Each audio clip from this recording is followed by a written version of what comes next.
Welcome to this edition of the Legislative Lens podcast, brought to you by the Ventura County Coastal Association of Realtors. I'm your host, Rob Leatherwood, and with us today is Andy Ortega, president of the Ventura Regional Fire Safe Council. Thanks for being with us, Andy. Yeah, thanks, Rob. Thanks for having me on, and I look forward to a really great podcast. Well, I think we're going to have one, over the last, year and a half or so that I've gotten to know you. Every time I get an opportunity to speak with you, I always feel like we have a good conversation. You always have interesting stuff to talk about. I always feel like I learned something. So it just became like a no-brainer to me. Like, let's bring Andy on the show. I feel the same way, Rob. Just because I have a good background in the wildfire safety or firefighting, every time I'm with realtors or insurance folks, or you realize that even handling the wildfire issue is very multi-pronged. There's so much to it. There's going to be policy and practice, culture, education. There's just a lot to it. So, yeah, I feel the same way, and I'm so grateful just to be around you, to learn. Well, let's talk about your background. I think you had 37 years with the Ventura County Fire Department. Yeah. I'm a son of a firefighter. My dad was a fire captain in charge of training, really gnarly dude. Was that here in Ventura County? Ventura too? County. Okay. Yeah, he was Ventura County fire captain, training for a long time. And then in 1980, so he came on in 60 and I came on in 1980, started with the wildfire crew. And so my first 3.5, 4 years was all wildfire fighting. And then I came on what they call it the floor, the tower, where you start to ride on an engine and you get promoted to go on the engine and on. 37 years later, I retired in 2017 as the assistant chief of emergency operations or emergency services. Well, thank you for all those years of service to the county. But when you retired in 2017, that wasn't the end of your story fighting fires, was it? No, it wasn't. Thanks, Rob, for sharing that. And so anyway, I'm president now of the Fire Safe Council, but how that little story took place is I retired in 2017 and had about 8 months of bliss where I just loved retirement. My blood pressure went down and I felt really great, right? Well, at the end of that year, I think December 4th, a fire started. It was called the Thomas Fire. By December 5th, my house was burnt down. And so, 8 months of really great retirement. And then all of a sudden, there's a switch that flips, right? Where it wasn't about joy and wonder and glee and all this great stuff. It was about trauma, and my life and my wife's life really changed, and why I say that is like, the president of the Fire Safe Council at the time was asking me, hey, you really should come on the Fire Safe Council. And I said, no, Mike, I've got to rebuild my house, and so 2.5 years later, we got back in, and then COVID hit and got another year of putting our landscape in our house. So about 3.5 years of really getting back into our house. And so it's a long haul. For those of you out there that have recently experienced a loss, my heart goes out to you. The reality is this is not an easy thing. It's traumatic. And with that, you're not alone though. I had 600 people in Ventura, 1,100 in the fire that had their homes burned. So, but it was trauma. I would say this though, I finally 2.5 years later, after being home, I went to one of our Fire Safe Council meetings, and it just seemed so intuitive. Everything was about. I understood the profession of firefighting, but now I had the personal aspect of actually losing a home, losing everything. And it's like you win the reverse lottery. You pull the switch and everything's gone in one moment, instead of everything coming in. It's the exact opposite feeling, But with that, that was my first shot at being in the Fire Safe Council. I thought, they used to just be a bunch of landowners, guys that really cared for the land and wanted to make sure fast-moving fires wouldn't take out your community. But after the Thomas Fire and Woolsey Fire, the Fire Safe Council really evolved. And I think Fire Safe Councils in California had to. And so funding sources came in and we started hiring staffs and executive directors and people to actually do work. And it's so different now. So from the time I even came on, we had 2 people that were employed and now there's 9. So a lot takes place when you have these massive disasters, and then like this intense urgency to try to solve problems, and that's what we are. Fire Safe Council is really, addressing a missing piece, right?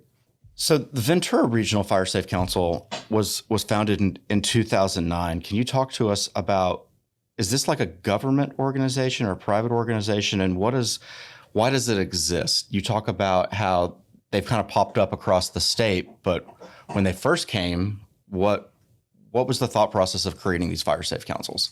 It's a good question. In 2009, the then fire chief of Ventura County, he lived in Ojai. We've had many fires in Ventura County, and Ojai was always a threat. And at that point, he was thinking, we really need to have fire safe councils. Fire safe councils are nonprofit organizations, and their whole goal is fire resilience, wildfire safety, wildfire education, and then through programs like, let's say home hardening. Like, it's important for everybody to harden their homes.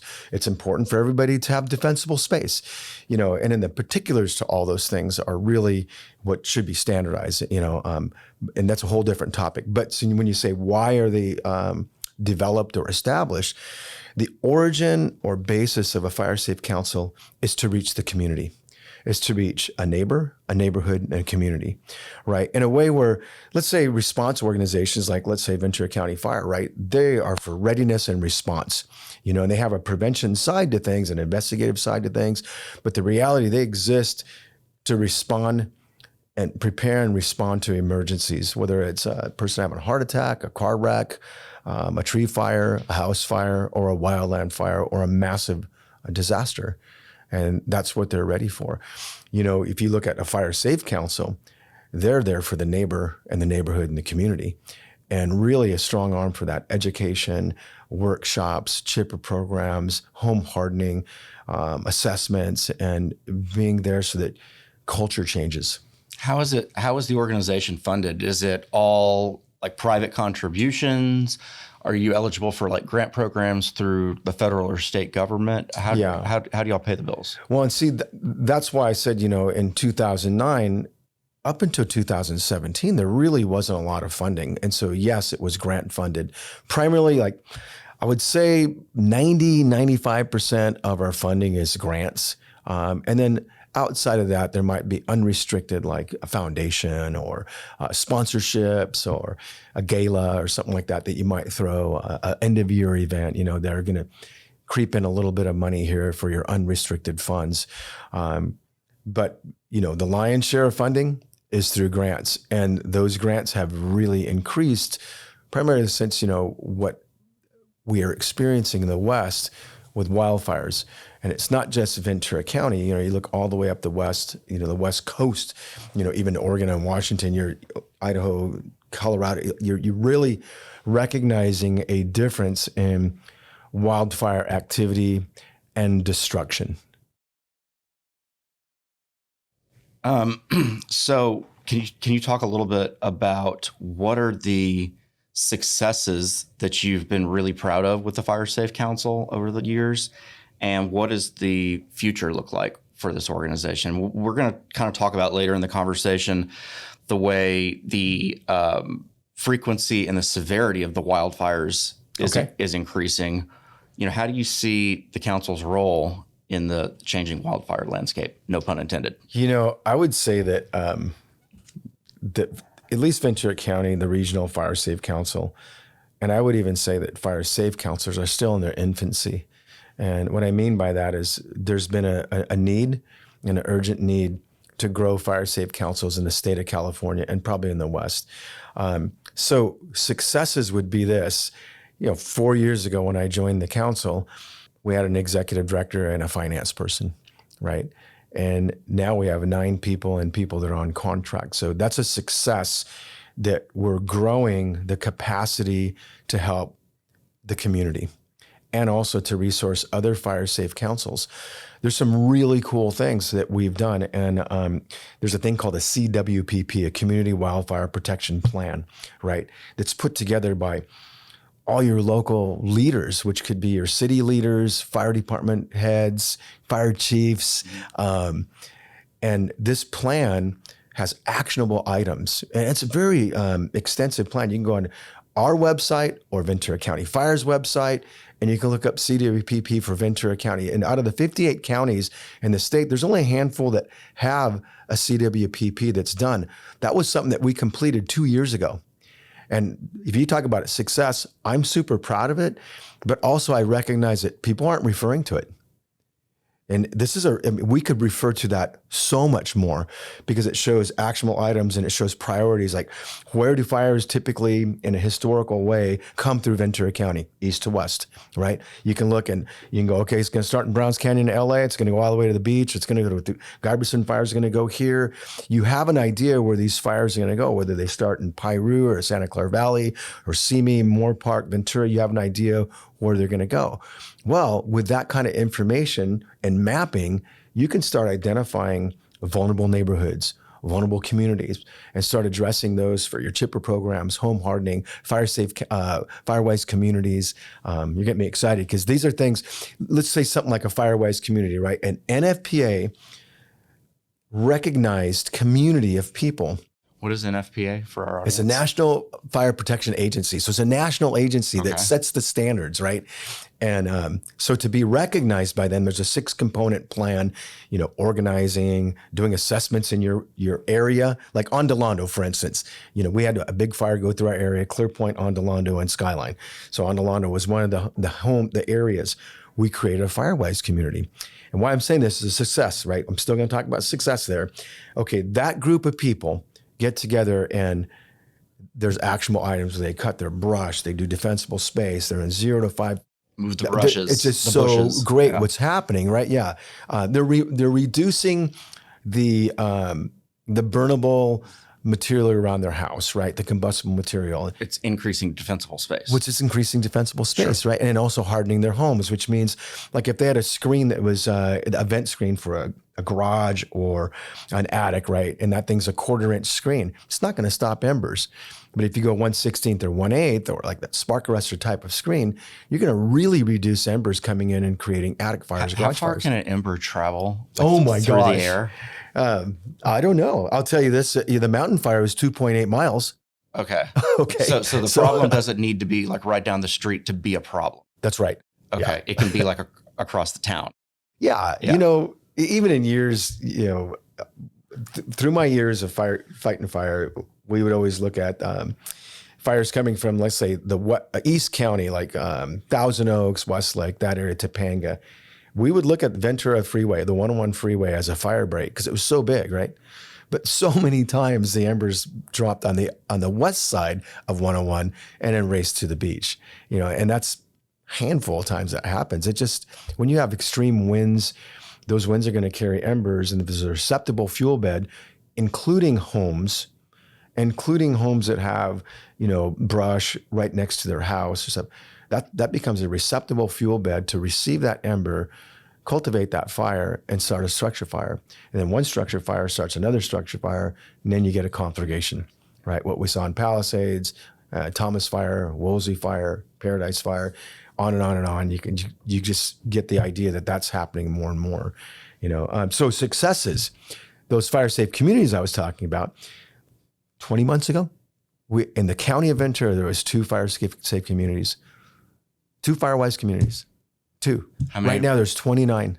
Wow. And so the activity of what we've done and the energy towards wildfire resilience and preparedness and safety has just multiplied exponentially.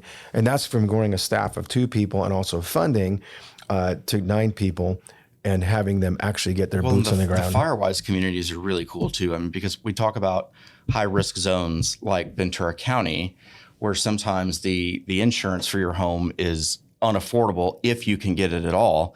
But if you can get your subdivision to buy into a Firewise plan, sometimes you can get your insurance rates lowered or get your subdivision like removed from the high risk zone. Yeah, that's definitely the goal. Well, and I think, home hardening, just on your own home, I don't think anyone would say not to do it, but it's so much more effective if all of your neighbors are doing it too. That's right. If you take we all have to pitch into this thing, right? That's why I think that culture and education and, really getting us to work together as communities, neighborhoods, communities, That's how we're going to be more impactful and more effective, right? And why I said that was the goal, it's a goal. I think the real goal is to reduce loss in these fires. And I think if we start seeing the metrics change back to what they were pre-Thomas Fire, then possibly the rates could go down or stabilize, right?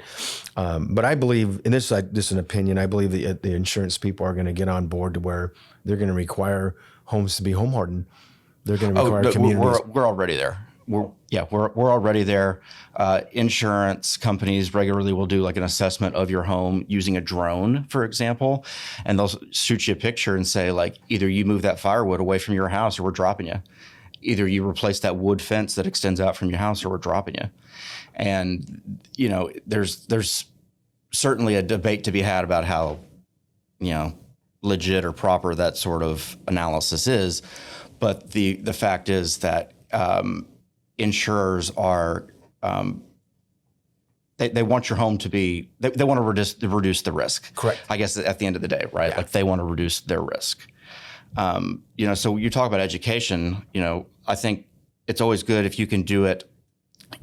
Like kids at school, give them these sorts of things. Yeah, and have them take it home, talk with their parents.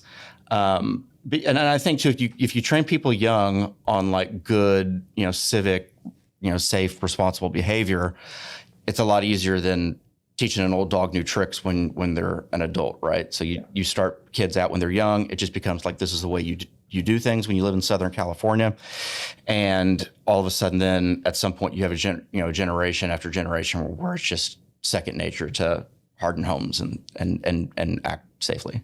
Yeah, I think, I can look back in my career and there was a point where we had a junior fire marshal program, right? And every fifth grader in Ventura County went through a fire engine would show up at their school, and all the fifth graders would have an assembly, and all the fifth graders would be taught not just ready, set, go, but it would exit drills in the home. We call it Edith drills, right? So okay. You have a map, and you got if you have a house fire, where are you going to meet, right? And then stop, drop, and roll, stay low and smoke.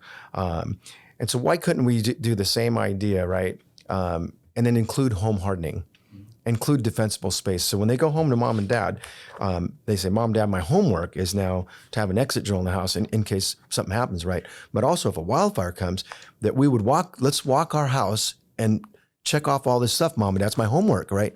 So now you're bringing culture change, education to fifth graders.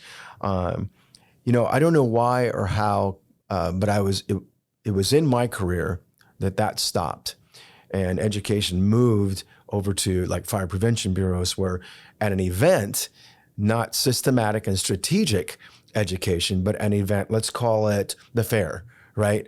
The Ventura County Fair is going to meet.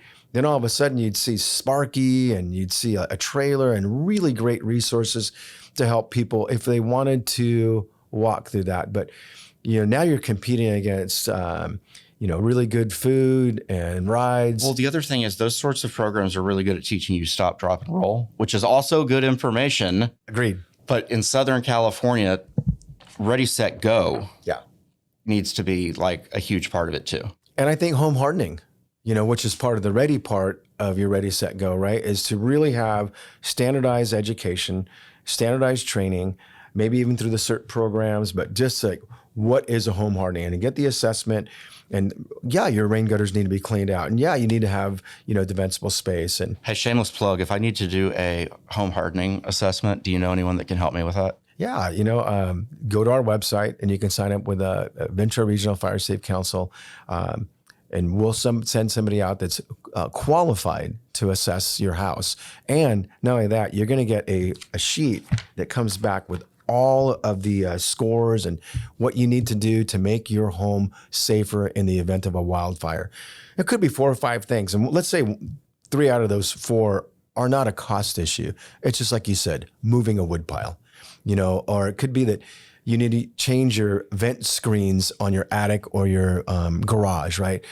It's very low cost items. And so those every piece that you do to improve the safety of your house helps, right? And how much But is the let's say it's going assessment? to be expensive. The assessments are free. Awesome. Yeah, that's part of our grant funding, and that's part of why we went from 2 people to 9 people. Sure. Now we can get people in the A field. lot of work to do. Yeah, that's right. Yeah. Yeah, much work to do.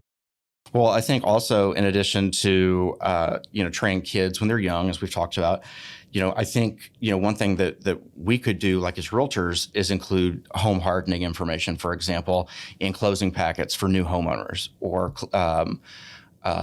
safety information for renters that live, maybe in fire zones. Just it's all about information, right? And getting everybody on the same page, singing from the same songbook.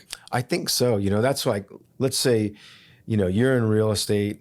I'm a retired fire dude and president of the Fire Safe Council, and I've got a heart to help people not experience the loss I experienced. My heart breaks for the Palisades people, the Eaton people, the Mountain Fire people, the Lahaina people, right? Because I see it and I think, what can we do to reduce that, right? Our partnership, just by you reaching, let's say you have 500 units that you're responsible for, right? And they're all in the wildland urban interface. Or let's say now that the maps have changed because CAL FIRE creates the maps of high severity and super high severity, or, and in those areas are, the insurance company is going to look at those areas and say, hey, those areas that they better be home hardened. And this, why couldn't we partner? And anybody that's going to be in those areas, like all your flyers, Right. They go out to support people, say, hey, we're here to help you out. If you need, we love Ventura. We want to, buy a home, sell a home. You want to live in Ventura, but part of buying a home and selling a home is having a home hardened for wildfire safety.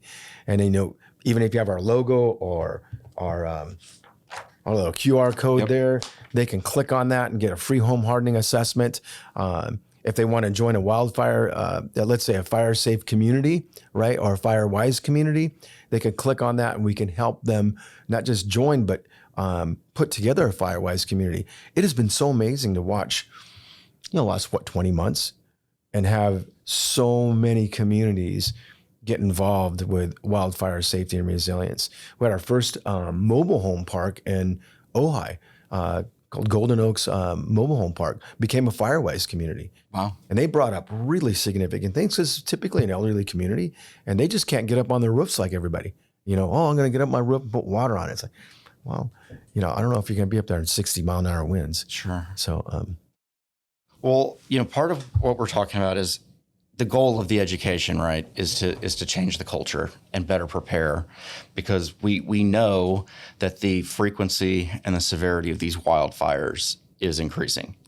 And whether it's climate change or something else, in terms of policy and preparedness, water policy, land use policy, land management policy, I guess I should say, what kind of things are you seeing? I know that Assemblymember Bennett has a bill that he's brought this session that deals with wildfire preparedness.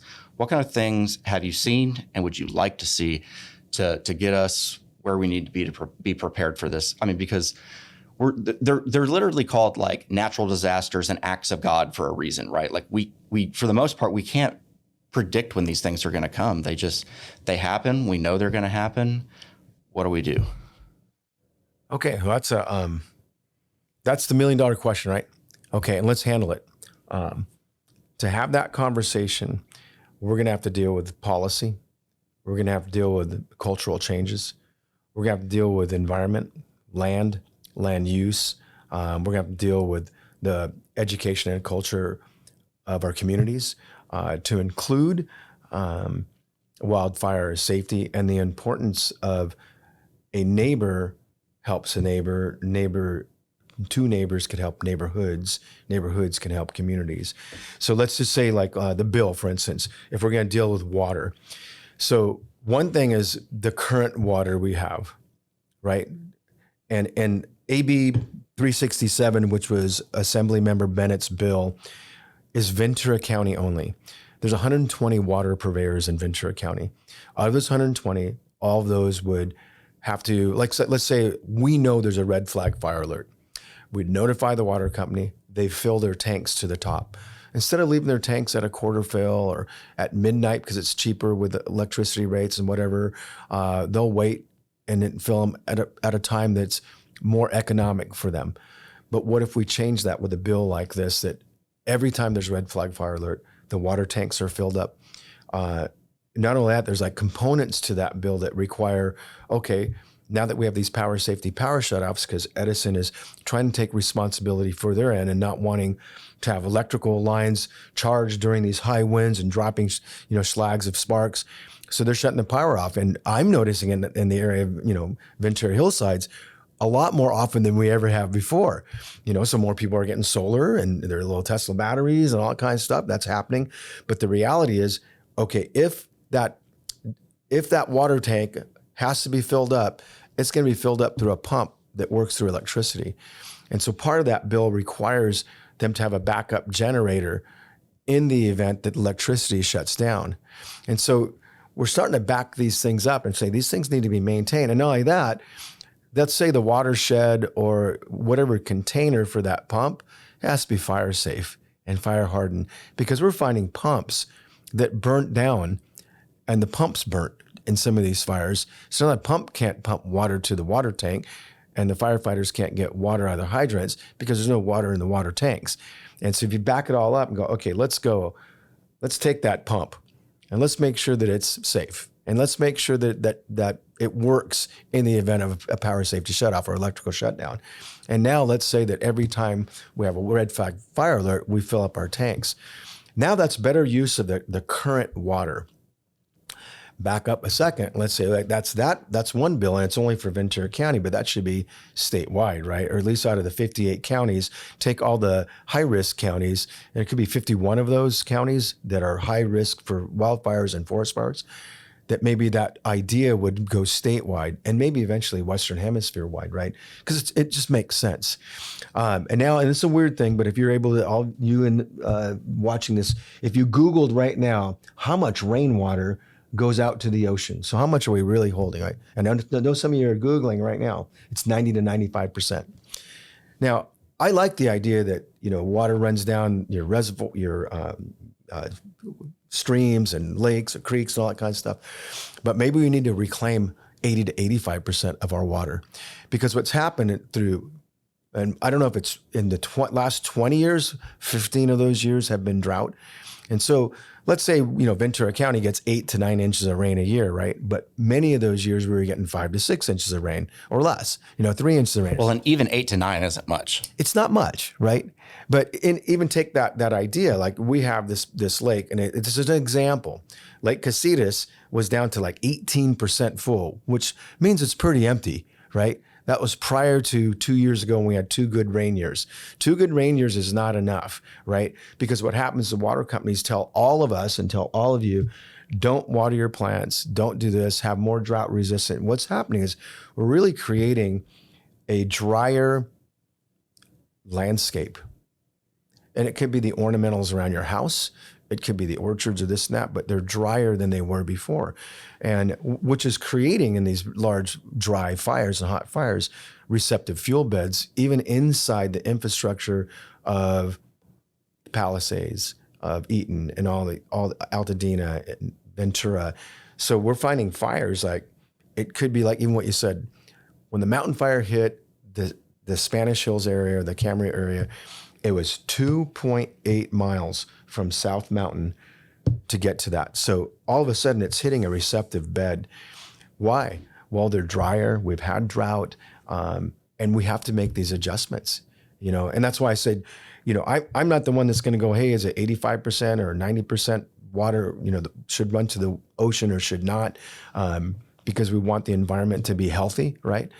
But I'm just saying maybe we should start making those switches. There's a diversion canal up in Ojai that diverts the water that goes into the Ventura River bottom, and it diverts it after we've had maybe 5 or 6 inches of rain. Then it'll divert some water into Lake Casitas.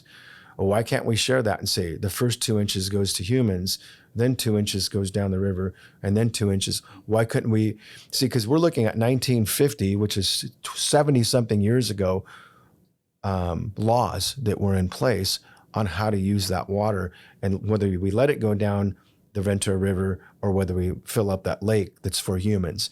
So multiply that across the state and how we use water. And so it's not just about making lakes, it's about creating a way or a space to receive more water for our humans, right? That's an issue. Land, because you asked me about, what do we need to talk about? So water's an issue, land's an issue. We can go way back and see that the natives, used fire a lot to burn the undergrowth. Like controlled burns? A lot. They did a lot of controlled burns because they wanted to graze their cattle and graze their animals for their food, right? And so I don't want to get into forest policy, but after the 1940s, we had the Smokey Bear campaign. It was all suppression.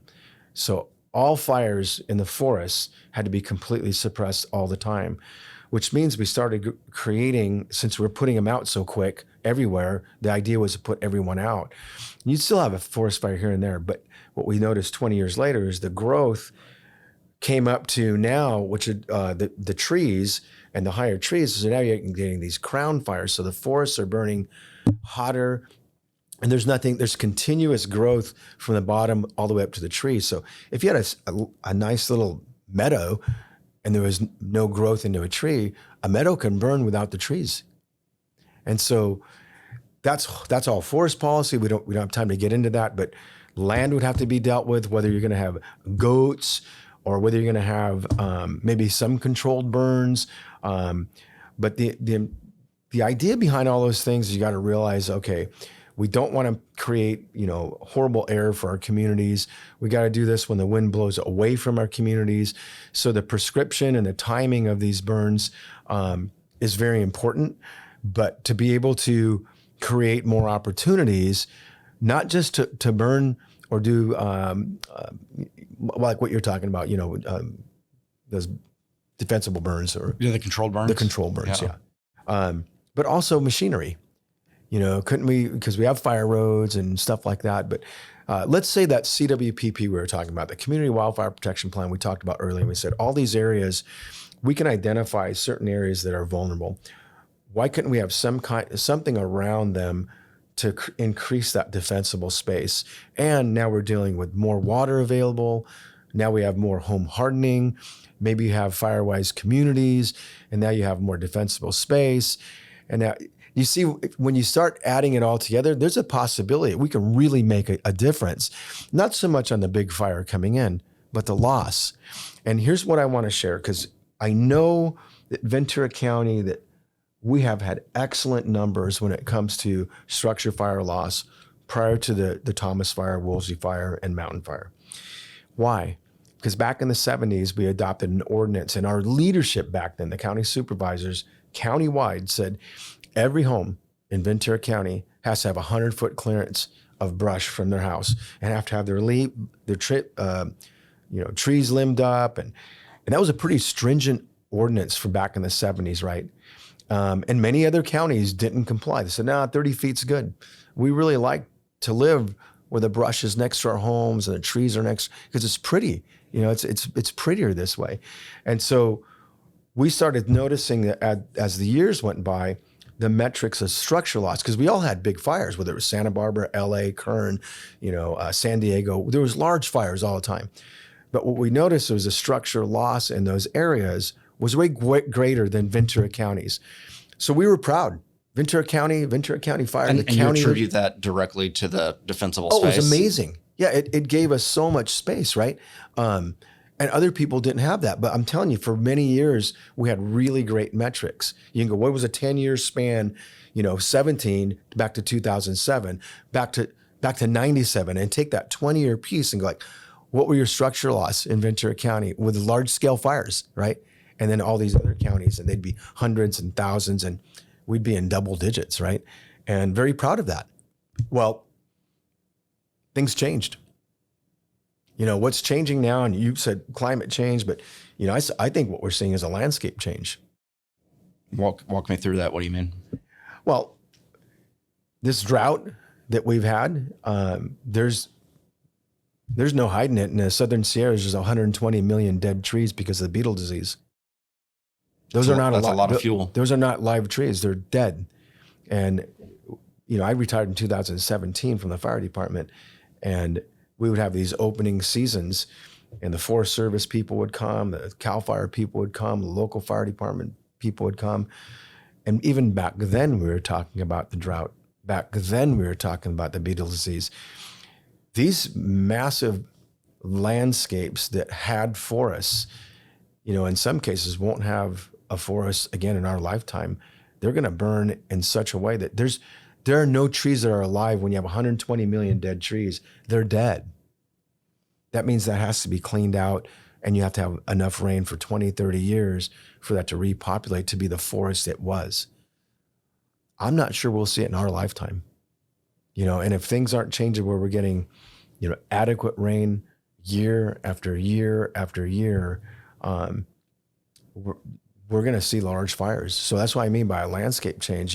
And here's another, when I say landscape change, it used to be, you'd have a fire like the Thomas Fire, and it would take everything out, and the brush and stuff would grow. 5 to 10 years later, it would be kind of how it was, kind of regrown and stuff. Now these fires are burning so hot that we're getting invasive species coming in. And your plant people, they can tell you about this. This is not a good thing because they're growing quicker, they're grassier, they burn quicker. So now, like 3 to 5 years, you have a landscape that's it's invasive species, and it can burn different, quicker. So, we talk about the intensity of these fires changing compared to how it was when you started your career. I remember you were talking to me the other day about, like, some fires are just straight not defendable. Right.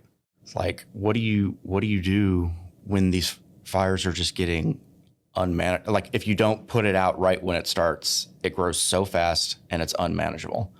Like, I'm working on my MBA at Pepperdine, and so I get the emergency alerts from Pepperdine when stuff's going down in Malibu. And I remember getting an alert before the fire a few weeks ago, and it said that it was currently 20 acres. But in the next 20 minutes, they expected it to be over 300 acres. And I just was thinking in my mind, like, the rate of growth it's just so fast. How do you deal with these fires that grow so fast? Well, not from a fire safe council point of view, but from a firefighting point of view, a lot is done ahead of time to prepare for a wind event, and an expectation that a wildfire can break out. You staff up, you staff extra people, all your water tenders and extra engines, and you pre-deploy resources. Everybody's prepared. You're trained for it. The real question you say about undefendable, you gotta save you and your crew's life from whether you have a strike team of 5 engines or you have a division with 20 fire engines in aviation. There's points where you got to realize, okay, we're not going to do any good here. Or let's say, for instance, aviation, the winds are over 40 miles an hour. Because over 40 miles an hour sustained, you have to ground the ships. It's unsafe for rotor wings and your fixed wing aircraft to come in, right? And 40 miles an hour? Yeah. That's not sustained. Much. That's not much, though. No, and you realize that some of our fires are 60, 80 mile an hour winds, right? Well, now you're talking about just the ground forces, but definitely, we had Deputy Chief Fire Chad Cook speak at our end of year event this last year, and Chad mentioned it in front of everybody because it was just after the mountain fire. He goes, some of these homes, these conflagrations they're not defendable. And so it's not saying that everything's not defendable. It says this is not defendable, right? It's like what you saw at Palisades or the Eaton Fire. Those, at that time when there's a conflagration, house after house after house, you got to get on the flanks and you got to get ahead of it. And that's ahead of it is really moving people out and trying to save humans. Preserve life. Yeah, just save humans or anything. And then on the flanks, you just got to flank that thing to see the best you can to get your arms around it. But back me up to your question about undefendable. Like what are you getting at so I can try to really hone in on this? Because from a fire department standpoint, you pre-deploy and you put all the resources available that you can in the event of a fire. The challenge is you get 1 or 2 fires. and now your available resources are already depleted. So the fires down in like Palisades where it's just one structure after the next, that sort of situation, are those sort of analogous to like a 1 in 500 or a 1 in 1,000 year sort of flood? That's not like the common thing. Without the wind, you can stop them like faster, right? Yeah, you're getting out of my zone, because I'll tell you, here's what I've noticed, right? We used to have 100-year or 20-year fires or 50-year fires, because every 5 or 10 years you'd have a pretty decent fire, right? And sometimes those fires would take out a lot of homes, but not all the time. You'd have Oakland Hills here, a Bel Air here, a Wright Fire, a Clampett Fire here in the 69s. And, you had the Cedar Fire in 2003 down in San Diego. You had these fires that would take out homes and, even lives and stuff like that. But it took a good 10 years before you would have these kind of fires, right?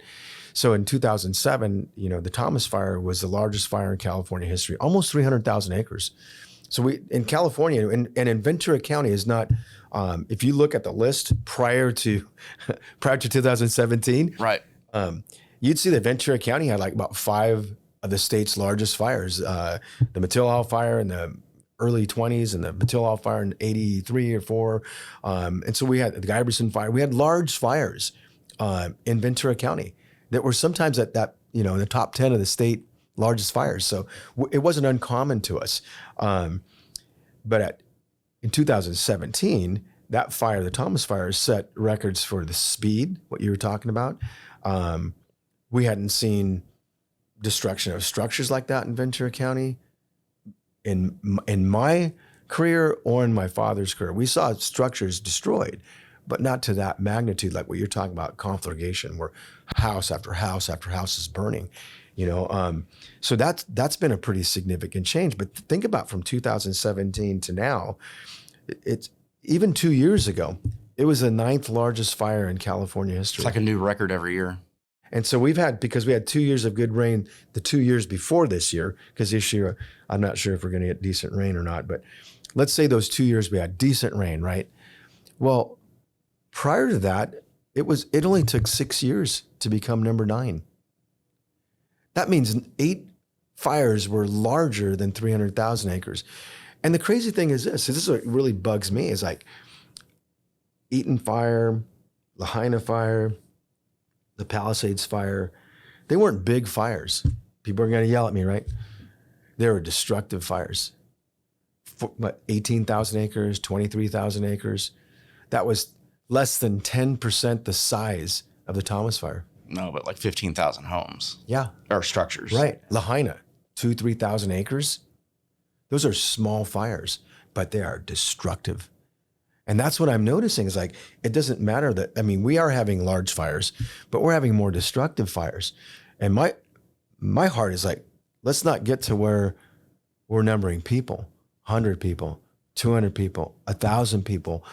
Like we're having thousands of homes burned down. Isn't that enough right now for us to go, hey, this Ready, Set, Go, this wildfire preparedness, this home hardening, this Fire Safe Council, these Firewise communities, these legislation bills with AB 367, isn't it time that we together as, a culture and a community go, we got to make some changes? And whether it's land, water, education, home hardening, Firewise communities, all of it, if we throw it all together, even the new technologies, these people, new technologies that have these sprays that we got to figure it out. Is it going to work? Let's get it approved and start adding that to, our regiment. But I definitely think it's time, for us to pay attention. And if it's not, I don't think we're not going to make a difference. Well, it underscores the importance of what you call a community mindset on this, yep. Right? Like when you talk about like home hardening, for example, the list that you might have to get done to get your home hardened might be long, but none of the things is individually that hard to actually get done. You don't want to be the weak link in the chain. Right. Okay. We have to do this as a community. So, my call to action for our audience and for our community is call Andy, talk to his team, get your home hardening assessment, get your subdivision, your neighborhood Firewise. these are the guys that know how to do it. They're eager to do it, and we can all make a difference. Yeah, we can make a difference. So with that, I'll give you the last word. Do you have anything else you'd like to add, Andy? No, I like you ended, we can make a difference. And I would say this, from a county culture, we have had really great metrics. We have been leaders before in the area of wildfire resilience and safety for our communities. We just need to grow, and I always think of it like an aspirin that loses expiration date. It's still an aspirin, just doesn't, you just need another aspirin. You need something else. There's the 100-foot clearance. It worked well for us for a lot of years. It served us good. But there's a point where the expiration dates expired, and we need to include other aspects. And we have those other aspects. Science has given us other aspects, other avenues. You have leaders, community leaders like Steve Bennett and Matt Levere and Supervisor Gorell that are really actively trying to make changes, right? From a leadership standpoint, a policy standpoint. But it is a multifaceted, multi-pronged issue to deal with. And I really believe from my heart is that we can make a difference, and we have to make a difference, but we have to take some action, whether it's getting a home hardening inspection, calling us, or getting your communities fire-wise safe, or getting supportive behind some of these bills. We'll all have to sacrifice something, right? But let's buy down that risk. Let us all buy down the risk so that we can live in a beautiful community of Ventura County. I've been here 63 years, still love it. Thank you for having me on. Well, thanks for coming, Andy. Audience, thanks for joining us again. Remember to like, subscribe, and share this if you're enjoying the content that we're doing. Reach out to us if you have any questions about homeownership, advocacy. Reach out to Andy and his team for questions about fire safe information. And in the meantime, we will see you later. Thank you.